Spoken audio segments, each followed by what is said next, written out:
Hello everyone, my name is Merapelo Letebele, the coordinator for the Selalelo program. As part of the Selalelo's ongoing work to highlight untold African stories of faith, resilience and justice, I today sat down with Reverend Dr. Rupert Hambira, a theologian, a pastor and a scholar whose life and research embody the intersection of history and healing. A descendant of the Herero Genocide survivors who found refuge in Botswana, Dr. Hambira has dedicated his ministry and scholarship to reimagining the church's role in the post-genocidal societies. His recent doctoral study, The Missional Calling of the Church in Post-Genocidal Societies, this study breaks new ground in examining how the church can serve as a transformative force in the long shadow of colonial trauma. In the work, Dr. Hambira introduces a concept he calls historical diasporic dispossession syndrome. This seeks to address the psychological, spiritual, and social dislocation experienced by Herero descendants who, though now citizens of Botswana, remain bound by the unhealed wounds of genocide and displacement. At the heart of our conversation is a question that extends beyond borders. What does justice mean when history's victims live in a nation that was not their original homeland? As Germany and Namibia continue bilateral reparation dialogue, Dr. Hambira and other Herero descendants in Botswana seek recognition, voice, and inclusion in a process that has too often overlooked them. In this interview, we explore his academic journey, his theological convictions, and his vision for a reconciled future in which faith and history and humanity meet. Thank you very much, Dr. Reverend Hambira. Is that how I say it? You know, I know you as my pastor back then when I was a staunch Christian, but I know you wear very many hats. I'd like you to introduce yourself better. Well, my name is Rupert Hambira, ordained minister of the United Congregational Church of Southern Africa since 1993, and I have served in many different capacities, and I've also throughout that period continued to study. I studied at places like the University of Botswana where I obtained my initial bachelor's degree, and then I studied with Rhodes University where I obtained a Bachelor of Theology with honors, and then with the Northwest University in Mafikeng where I got a Master of Arts in Missiology, and now recently with the University of Pretoria where I got a PhD in Mission Studies, focusing on post-genocide settings and the missional role of the church in that setting. I am a citizen of Botswana of Herero extraction, a person, as you can see me, of liminal identity, in that I'm supposed to be pitch black like my Herero colleagues, but I'm light in complexion, and that's a story for another day. Reverend Dr. Hambira, first of all, I think I should congratulate you on your PhD. And the first thing that comes to mind, obviously, is what inspired you personally to study this mission calling of the church in post-colonial society, genocidal societies. I don't know why, because I'm always talking about colonialism. So today we're talking genocidal. Yes. Well, I have, for a number of years, been invited to participate in issues of the Herero Genocide since the tabling of a motion that the campaign by the German imperial forces in 1904 to 1908 was genocidal in the Namibian parliament. Since the Namibian parliament passed that motion, the Herero have been mobilized, not only in Namibia but also in the diaspora, to begin to stand up for their rights. And my people very early identified me as one of those that can be a voice in that space. So then I began to pick interest in the area of genocidal studies. But then I soon realized that the scholarship in that space is predominantly Western dominated. So my PhD thesis is the first one in that respect, or among the very first, written not only from a theological and academic perspective, but also written from a deeply ethnographic position, written by somebody who is a scholar and at the same time a descendant of the survivors of that genocide. And that we are in the diaspora in Botswana. Botswana is the best place we could be. On the general, we are treated very well. There is no time that in government official documentation you feel like you are being discriminated against. But diaspora is still diaspora, and it still has its ambivalences. And so we are living with some of those exigencies from day to day. We for example have people who, instead of asking us who we are, will call us Matlamma. And we are not that. We are not Matlamma. We are not Madamara. We are Herero. And anybody who calls us who we are not is offending us, whether they meant to or did not mean to. And so those exigencies.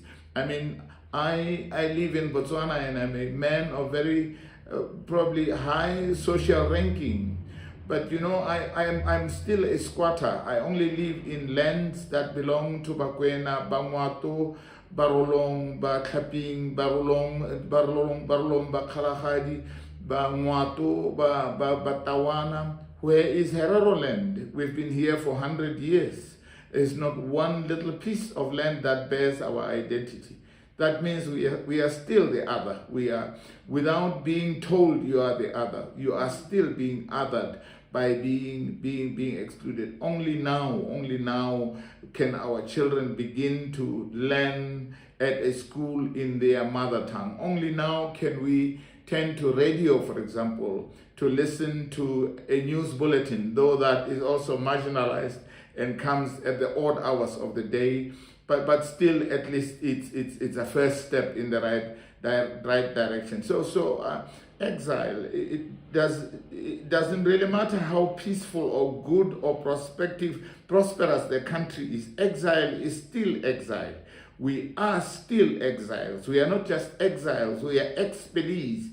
Germany actually expelled us in the genocidal order, in the extermination order. We are expelled. We are told to leave German territory, and we remain here today still as expellees, people who have been expelled from their motherland. And so all these factors and that all this scholarship is so far dominated by Western scholars, reputable as they are. But Western scholars meant that there was need for a voice from within the Herero community that talks to our experiences. And who is matching your efforts on that high academic level or even theological level in Namibia? I am yet to discover that. I'm yet to discover that. There could be one or two scholars in Namibia that have gone in that space. Many of them are still calling me to reference my work because they seem to be a little behind where I am. From the specific space of theology, there is none. There is none. Though I know that people like Zephaniah Kaimeta, Dr. Zephaniah Kaimeta, have written a lot about that. Professor Isaac from the Nama community has also written extensively in this area. But no, there are very few people, both in Namibia and here, who have written in that area. Before we move any further, I'd like us to go back to a concept that you coined in your paper called the historical diasporic dispossession syndrome. Can you please explain how you arrived at that idea and what captures what it captures about the Herero descendants' experience in Botswana. You know, it's very easy to just, I was for many years among those people who did not even know that we were victims of a genocide, who just were taught, even at the high level of university education, by very renowned scholars about the Herero uprisings. This is what the genocide was called for many, many years. And when I began to research into this area of genocide, and when I began to see the social problems that we face in the Herero communities, social problems, multiple social problems, just the sense of giving up, the sense of nothingness, the sense of despair, the sense of hopelessness, and people that are not making effort. The amount of very intelligent boys that I could not even imagine to match at school, that have just fallen into alcohol and drugs. I realized that there must be a syndrome, that we must be suffering from something more than just what meets the eye. And I decided to call it the historical diasporic dispossession as syndrome. People have been so thrown to the ground, have been so flattened, that their hope of rising has almost been erased. And it's a struggle that it really comes out of the desire to try to understand the issues that my people are struggling with. So that's the best I could coin.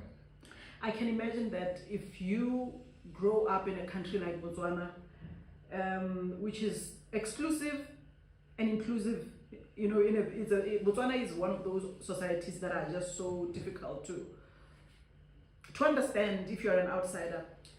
I can imagine, you know, your children, you know, generations later, who don't understand how they may know that, you know, they have some links in Namibia. Obviously they know, but like you're saying, you didn't know that it was a true genocide.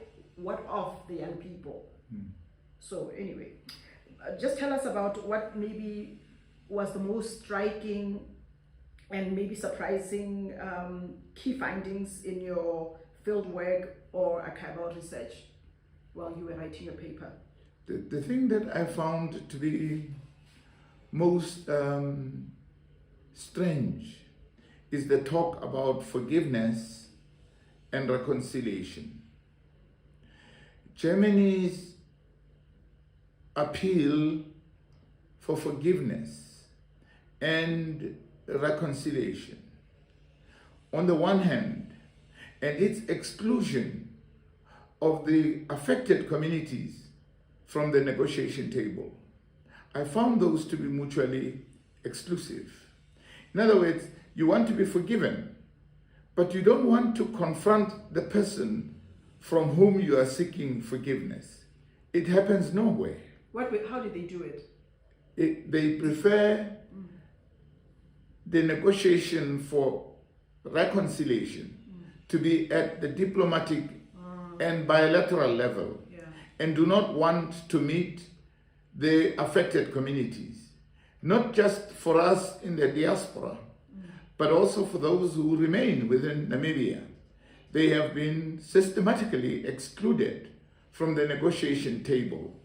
And so that's what I found most strange, not just about the process, but about the German logic of how they hope to obtain reconciliation if they are not wanting the people that are actually directly affected by the genocide and who are living in its shadow for the last 120 years to be at the table, to have some, even if it's just a semblance of representation around the table, to voice their own issues so that the reconciliation process is aligned with the concerns that these people have lived with for the last 100 years. That's the most difficult thing that I found in the process. So lack of participation and lack of space for participation by the powers that be, lack of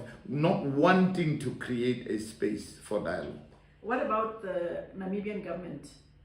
Shouldn't they be holding you by the hand and calling you to the meetings? You see, that's another important question. Namibian government should really be a referee.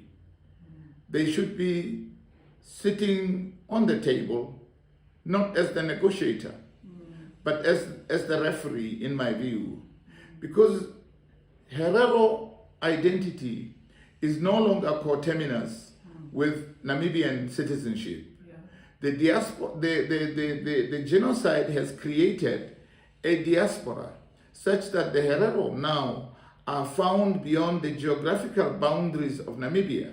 They're found in Botswana, in South Africa, they're found in Canada and in the US, they're found in Germany itself. And those voices cannot be represented by the government of Namibia. So the assumption that the Namibian government is adequately placed to represent the Herero simply because the genocide happened within the geographical boundaries of the then German Southwest Africa, it does not hold today. So I think in that sense that we needed to have right from the beginning started with an understanding of who the Herero are, where they are, and why they are where they are. Because not including the diaspora is in a big sense a denial of the genocide itself. It's the denial of the extermination order that explicitly expels us from what is then called German territory. Yeah, especially those, I mean, anybody who left during those years of the genocide. I mean, how can you forget that? Do you have a rough figure for me for the population of Hereros both in Botswana and Namibia? Are there any in Angola who also went there because of the genocide? There are Hereros in Angola. Botswana has not kept statistics, the population stats in terms of languages or ethnic groupings since about, it was last done in 1971. At about 1971, there were about 40,000 Herero-speaking people in Botswana. Because you see, in Botswana, there is nearly no district that does not have a Herero population, maybe except from southeast. And even in the northeast, if you take the city of Francistown, there are Herero people. So we are spread right throughout the country. The entire Buteti population has villages that are exclusively Herero. And then Maung, and then west into Sihitwa and Kamwa, all that way. In Tsabong sub-district, the villages of Tsabong itself, Umawaneno, Makopong, Dry Hook, and Kokotsa have Herero populations. Not maybe very huge, but they are sizable Herero populations in those. I think in Namibia at the moment the Herero population ranges maybe between 7 and 10% of the entire population, because you see the genocide killed 85% of the Herero people. Okay.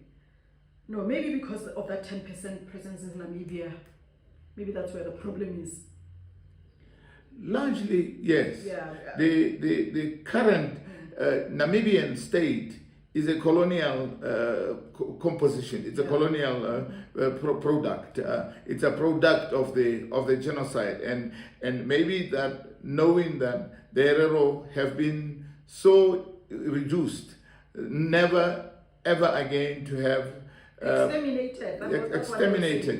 Never ever again to have a real meaningful impact on the politics of the country. Maybe that's why we are taken so lightly. What do you think is most misunderstood about that genocide that you want to bring to the fore, that you want the world to know? Well, you see, the genocide, first of all, it's a genocide that the Germans came out to erase the Herero. Then they thought that the 100 years or so would cover every detail about the genocide under the sands of the desert. But that, unfortunately, is not the case. Now, the thing that we want to be remembered, the most thorny issue about that genocide at the moment is that Germany is wanting to replace reparation, justice-based reparation, with development aid that it is giving to the nation of Namibia. Now, you must get me very clear here. And Namibia, since independence in 1990, has been the one nation in the world that's receiving the greatest support, the largest support from Germany. But reparation is not a charity. It's not a favor. It is a right. So we want the world to know that we will not give up our right for a favor. That is called development aid. But just saying that makes Germany one day to say, well, your people are refusing the help we are wanting to bring, and therefore we will withhold it. And then we will again, our refusal to accept this will again be weaponized against us, and those in government in Namibia will point to the Herero as the ones that are responsible for them not receiving aid from Germany. I'm thinking about and that becomes our demand for our right becomes weaponized against us. Aid restitution. Yeah. It's not, the scale doesn't balance. The scales do not balance. Yeah. So now, does the Herero community in Botswana how does it preserve or suppress the memory of the genocide? Other than people like you who are out there, does the community ever get together to do anything related to that? There's very little that is done to mark the memory of the genocide in Botswana. The communities in Botswana are much more active in the area of cultural reclamation. We were in Windhoek this beginning of this month on the 2nd of October for the commemoration or remembrance of the Genocide Day. And there were literally just about 10 of us from Botswana. And we must really be there in large numbers. So resources permitting, education on the genocide and its aftermath is something that we must embark upon very, very seriously, and we must reach our communities about and say we are where we are, we are where we are, and because of the genocide, and that they did not come here as tourists or as migrant laborers or as people that were looking for pastures for their cattle or water. They were actually expelled to be where they are, and that there is actually an ancestral land that belongs to them that is currently occupied by white Germans. I know about the state of Namibia itself being a separate entity, and I'm going back to what you said earlier. I'm just wondering if in any way it may appear like the state is hijacking the Herero agenda, or do you think it's something else is happening? I think the stage is more than just hijacking the Herero agenda. The state is sabotaging the Herero community. It is letting us down. It is making the whole principled liberation struggle to liberate Africa from the captivity of colonialism and to be blown up in the air, because you see, once the one population group that happens to enjoy majority status has been able to obtain independence, then it looks like they are saying that the plight of the others who have really suffered the brunt of colonial abuse, misuse, atrocities is just okay. And agreeing with Germany on and being about to sign a joint declaration that foregrounds development aid instead of reparation, against the international norms and standards of bodies like UN on how to settle genocide-related crimes, is something that we would have never fathomed in our wildest imagination as the Herero people. We can't believe even today that the government of Namibia is in that space. You know what's getting to me as well? Just from, secondary school history lessons, we learned about how Germany had to pay reparations to the other European nations. And you can almost see that there's racism at play here. Why are they slow to try to pay reparations to African nations? Because they destroyed Namibia, Tanzania, and a few others.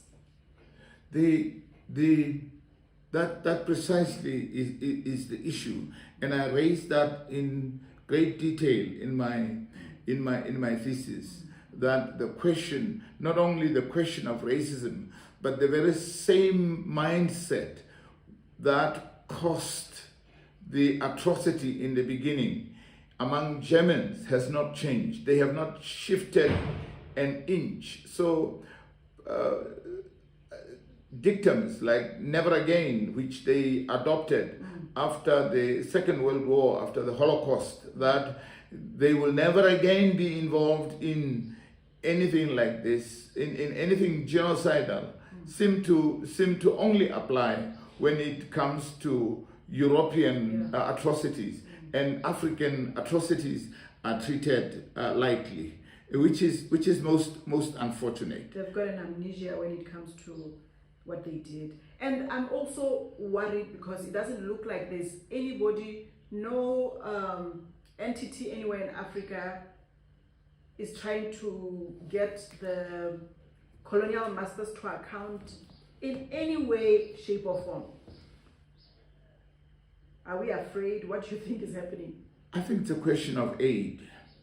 I think it's a question of aid. It's a question of having offices of bodies like the GIZ and other German development cooperation processes, not just German, the British, the money that has been coming in the form of aid has made African leaders to tight their lip on issues of the colonial past, and that's happening all around the continent.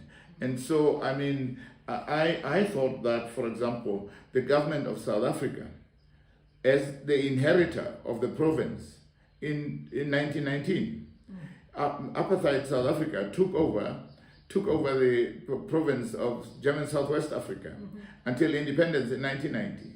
And I think that South Africa also has a responsibility that it left in place or reinforced the structures of genocidal Germany.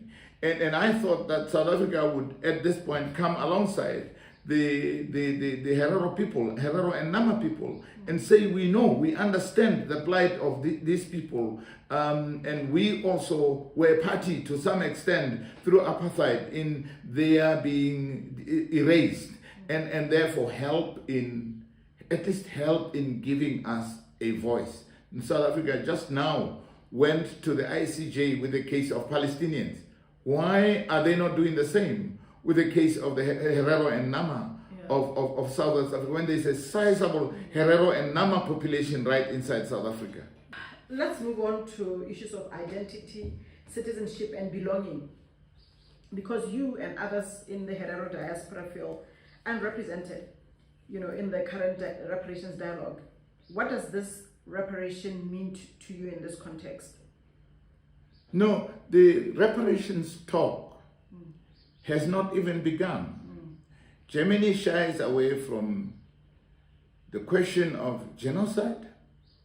Germany's language is very carefully crafted because it says what happened in 1904 to 1908 can be seen in today's language as genocide, but meaning that the concept of genocide did not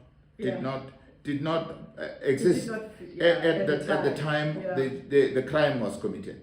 But they do not deny. I mean, they had concentration camps. Yeah. Like the whole outfit of in fact, it looks like they practiced in Namibia and Tanzania, and then they exported later into their own country. Yeah. It was, so the discourse on genocide has not even begun. The discussion that's ongoing now is around development aid and reconstruction funding for the Namibian government. And I think I think we cannot stand on their way. They can go ahead and conclude that if they want to. But I think our dialogue with Germany, our sitting around the table with them has not yet begun. And I don't think it's something that may begin in my lifetime. But I think I will only be happy if I can inspire my two sons and their children to continue this discourse even after I'm gone. But there is no talk of reparation at all at the moment. But we will settle. We must be absolutely clear as the Herero people that we will settle for nothing less than reparation. Nothing. We will settle for nothing less than the return of our stolen land. We cannot afford to continue to be squatters when other people are living happily on our land. Yeah. No, I think also the government might be afraid of a Zimbabwe-style situation where they reclaim land from the white people. It's going to cause problems for the government, I think. It's just a thought that just popped into my head. But you see, even that is not our situation. It's not our situation. It's something that happened somewhere, and there were nuances to it that do not necessarily exist in exactly the same way in the case of Namibia. Namibia has been more stable and more peaceful, and even if government was to suggest a willing seller, willing buyer arrangement, so long as many Herero people are allowed to occupy their ancestral land as possible.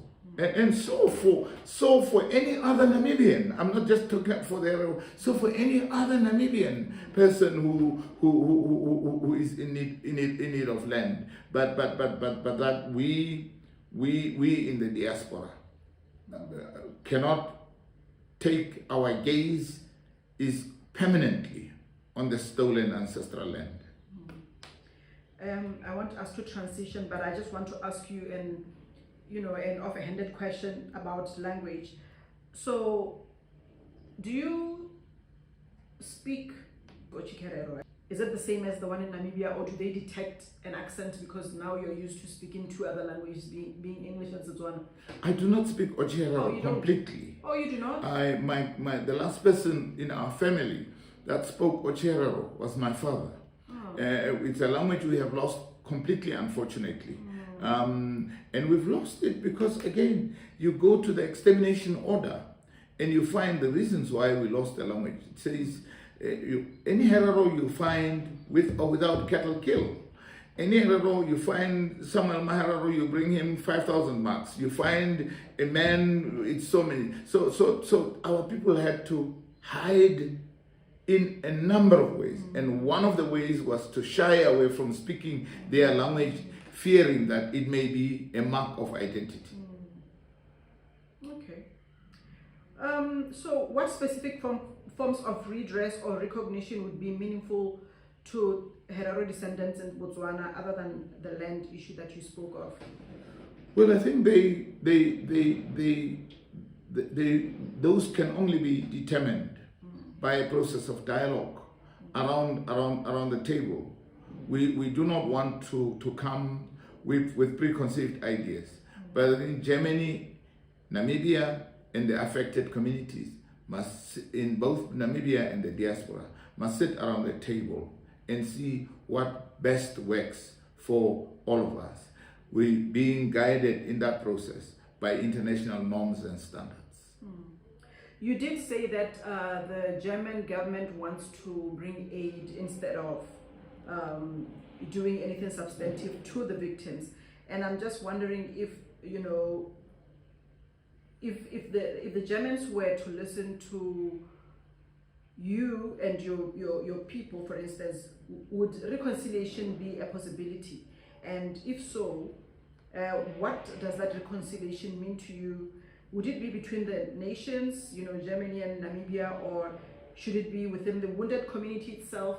And I don't know, like a trifecta of a tripod of Namibia, Botswana, and Germany. How do you see it working? Reconciliation is much more difficult on our part because we do not have records. But having only had 15% survive, it means that every Herero person everywhere is a survivor of the genocide. But Germans, they have records. They know exactly the names of all the soldiers that they dispatched to Southwest Africa. And so there are direct descendants of those people living in Germany today. You see that? So that's the starting point. The affected communities and their counterparts in Germany, and the state of Germany itself as the mother, as the parent body of that campaign, needs to just be remorseful and humble enough to want to sit with us and hear from us what we think could bring about reconciliation and lasting peace. For us, reconciliation is liberative. It is something that will help us to get over the past and be able to find closure. And we hope that for Germany, and particularly in Germany, descendants of those people that were dispatched for our destruction, I hope that they also, if true reconciliation was to be found, would find closure. Because as Desmond Tutu rightly observes, there is no future without forgiveness. We have carried the burden of anger, of fear. We've carried the burden of a death imprint, those people that are marked out for death. We have carried that on our bodies for too long, and we are tired. Our seeking reconciliation is with a view to find closure to this chapter. Atrocious chapter in our lives. And how do you see theology contributing to that healing of this, transgenerational trauma? Theology, the church, the civic society, the NGOs, the churches, those like the government of Namibia stand as midwives in the process to help monitor, to help counsel, to help guide the process, to help all of us to in the process of dialogue, to help, because all of us bring some element of arrogance or pride or anger or bitterness and all of that. The churches are particularly placed to help us go through that and find amicable solutions. I want to write on what you just said. Do you think people here in Botswana really understood what the situation was, other than those who were there when the first migrants came in, or is it migrants or refugees? Do you think ordinary Botswana understand why the Herero people are here? I think some do. Some do. We have sympathy as Herero people in very strange places. The Bamangwato people, Jose Kama, his great-grandfather, Kama the Third, Tsekedi Kama, even the present day former President Ian Kama has deep sympathy for the Herero people and deeply understands from within his royal crawls how the Herero came here. You know, the first person to take the case of the Herero to the League of Nations was the late Chief Tsekedi Khama. And so in many parts of Botswana, we have received sympathy and goodwill. But we've also been abused in other places where we are foreign names and identities are imposed on us, where we are accused of being cattle thieves, where we are accused of all kinds of things. I listened to a Radio Botswana program on when the Herero were recently repatriating, and some of the people were saying things that were very unsympathetic, and so it's a mixed bag. It's a mixed bag, yeah. Now, finally, how do you hope your PhD work will influence both the church and public discourse in Southern Africa? Because I think it's very, very important. I am working on a postdoctoral proposal. The postdoctoral proposal is a document along the lines of other theological documents like the Kairos document and the Belhar Confession of the Reformed Churches, where I am trying to write a comprehensive account of the pain of the diaspora, and putting that together and maybe ending at a conference that gives the Herero people and other scholars in the field of genocide studies, mass atrocities, war crimes, an instrument, a tool that they can use in putting their arguments across. So that's the first stage. Secondly, now that I'm done with the doctoral work, I visit the various cultural festivities to talk about the issues in the study, the findings of the study, and the recommendations that we are putting forward in that study to churches, to governments of the region, to the government of Namibia, to the Germans, and all of that. And so I hope that in that sense it will contribute. But I'm also regularly writing papers for other conferences and publications that I'm invited to speak at, and I think that will give voice, continue in my whatever small way I'm able to give voice to the plight of the Herero people, both in Namibia and in the diaspora. Murut, thank you so very much for talking to us today, and I do hereby pledge any kind of help that I can to the cause, and I just want you to take the last 2 minutes to wrap up and just give your final words.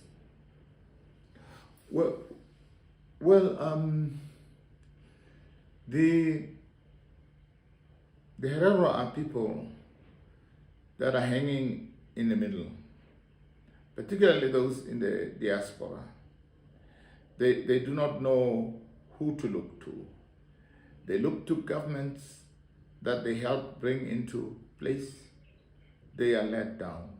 They look to governments who have hosted them for 100 years, and they are told no genocide ever occurred in this country, so we have no cause to engage Germany.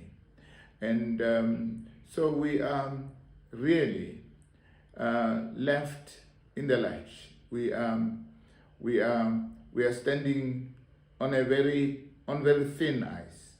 We do not know who to look to, and anybody who can lend us agency, who can lend us support, whatsoever kind, to make sure that our voices are heard, will be most deeply appreciated. I think the next course that we may explore, for example, as the Herero in the diaspora, is to invite the People's Tribunal to Botswana and to hear, to have a sitting here and hear the voices of the Herero people. We have looked at every place. We've looked at the courts. We are even now we are in the High Court of Namibia, but it doesn't seem like there is any light that comes from that direction towards us. Our hope is being shattered every turn of the way because we refuse to have Germany again dictate the settlement of the harm they caused to us without our voice. Thank you. Thank you very much.